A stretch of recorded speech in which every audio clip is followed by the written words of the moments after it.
ప్రియమైన క్రైస్తవ సహోదరి సహోదరులారా, రేడియో వేరితాస్ ప్రేక్షకులారా, ఈనాడు రాజుల 2వ గ్రంథం 22వ అధ్యాయము 8 నుంచి 13వ వచనం, 23వ అధ్యాయము 1 నుంచి 3వ వచనం వరకు ధ్యానం చేసుకుందాం. ఇజ్రాయేలు ప్రజలందరూ కూడా ధర్మశాస్త్రాన్ని తృణీకరించడం, దైవవాక్కును పెడచెవిన పెట్టి కష్టాల పాలయ్యారు. ఇప్పుడు అదే ధర్మశాస్త్రాన్ని అనుసరించి జీవించాలని అక్కడ ఉన్నటువంటి మత పెద్దవాళ్ళు రాజుని కలిసి ధర్మశాస్త్రమైనటువంటి నీతి సూత్రాలను, దైవ ప్రేమను ఒకసారి వాళ్ళు చదివి వినిపించటం జరిగింది.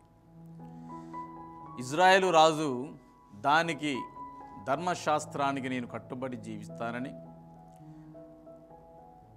పరిపూర్ణ హృదయంతో, పరిపూర్ణ ఆత్మతో, తూచా తప్పకుండా ధర్మశాస్త్రంలో రాయబడిన దైవ వాక్కును అనుసరించి జీవిస్తానని ఆయన ప్రజలకు మాట ఇవ్వటం, అందుకు ప్రజలందరూ కూడా దానికి సమ్మతించి విశ్వాసపాత్రులుగా జీవిస్తామని ఈనాడు మొదటి పట్టణంలో ప్రమాణం చేస్తూ ఉన్నారు. ప్రేమైనటువంటి విశ్వాసులారా, దేవుని గురించి తెలుసుకోవాలన్నా, దైవ ప్రేమను గురించి తెలుసుకోవాలన్నా, దైవరాజ్య విలువల గురించి తెలుసుకోవాలన్నా మనకు ప్రధానమైనటువంటి మార్గం బైబిల్ గ్రంథం, జీవగ్రంథం, ధర్మశాస్త్రం. ధర్మశాస్త్రంలో ఎలా జీవించాలనో, దేవుని ఎలా ఆరాధించాలి, ఎలా గౌరవించాలి, తోటి వారికి ఎలా మనం చేయూతిన అనేక అంశాలు కూడా ఈ బైబిల్ గ్రంథంలో రాయబడి ఉన్నవి. ఇజ్రాయెల్ ప్రజలు దాన్ని విస్మరించినప్పుడు కష్టాలు పాలయ్యారు. ఇప్పుడు ధర్మశాస్త్ర ప్రకారం జీవిస్తారని ఇజ్రాయెల్ ప్రజలందరూ కూడా ముందుకు రావడం ఈనాటి మొదటి పట్టణంలో ప్రధాన అంశం.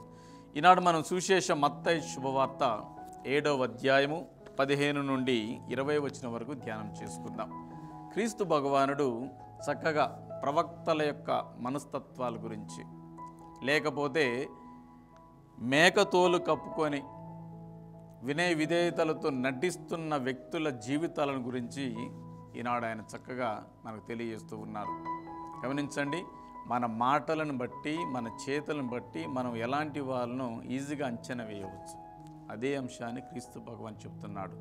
అనగా నీ ఫలాలను బట్టి, నువ్వు జీవించిన విధానం బట్టి, నువ్వు మాట్లాడే ప్రతి మాటను బట్టి నీవు తెలివిమంతుడువా, అవిశ్వాసివా, అజ్ఞానివా, లేకపోతే నటిస్తున్నావా, ఇవన్నీ కూడా ఈజీగా బయటపడతాయి. ఇదే అంశాన్ని క్రీస్తు భగవానుడు మనకు చెప్తున్నాడు. ప్రేమైనటువంటి సహోదరి సహోదరుల క్రియలను బట్టి మీరు వారిని తెలుసుకుందురు. ఇది నిజం. ఫలముల వలన వారిని మీరు తెలుసుకుందురు. అనగా మన మాటల వల్ల, చేతల వల్ల, వాట్ వి ఆర్, మన ఏంటి, మన మనస్తత్వం ఏంటి అనేది చెబుతూ ఉన్నాడు. కనుక కపట ప్రవక్తల వలె జీవించవద్దని, వారి వల్ల ప్రమాదం జరుగునని, వారి వల్ల నష్టం జరుగునని, కనుక మీరు జాగరూకులై జాగ్రత్త పడండి అని క్రీస్తు భగవాన్ చెప్తూ ఉన్నాడు. చాలామంది మన జీవితంలో ఇలాంటి వ్యక్తులు చూసి ఉంటాం. మంచి మాటలు చెప్తారు, ముగ్గులు దించుతారు, చివరికి డబ్బులు తీసుకుంటారు, మోసం చేస్తారు, తర్వాత కనిపించారు, ఫోన్లు ఎత్తుకోరు, ఏమనంటే బెదిరిస్తారు, చంపుతామని ప్రయత్నం చేస్తూ ఉంటారు.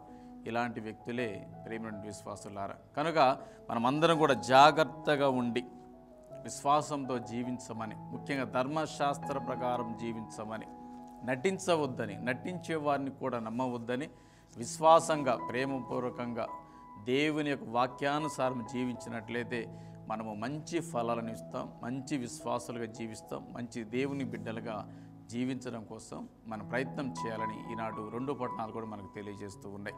కనుక ప్రార్థన చేసుకుందాం. దేవుడు మన అందరినీ కూడా దీవించునుగాక.